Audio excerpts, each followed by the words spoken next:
ঢাকাই সিনেমার জাতির ক্রাশ খ্যাত নায়িকা পূর্ণিমা তার ক্যারিয়ারের একটি গুরুত্বপূর্ণ বছর হলো 2003 সাল। কারণ এই বছর পূর্ণিমার জনপ্রিয় সব সিনেমা মুক্তি পায়। প্রিয় দর্শক, আজকের পর্বে থাকছে জনপ্রিয় নায়িকা পূর্ণিমার ক্যারিয়ারের 2003 সালের সকল সিনেমার বক্স অফিস। 2003 সালে পূর্ণিমার 5টি সিনেমা মুক্তি পায়।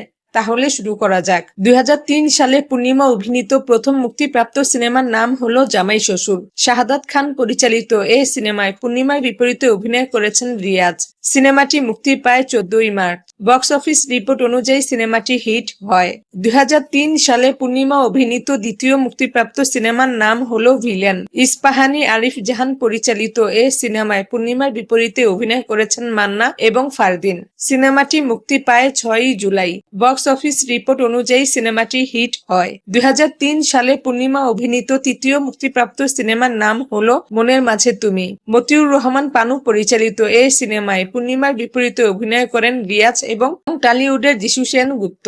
সিনেমাটি মুক্তি পায় 15 আগস্ট। বক্স অফিস রিপোর্ট অনুযায়ী সিনেমাটি সুপার ডুপার হিট ব্যবসা করে। 2003 সালে পূর্ণিমা অভিনীত চতুর্থ মুক্তিপ্রাপ্ত সিনেমার নাম হলো বাবা।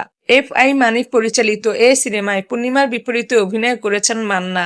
সিনেমাটি মুক্তি পায় 3 অক্টোবর। বক্স অফিস রিপোর্ট অনুযায়ী সিনেমাটি মোটামুটি ব্যবসা করে।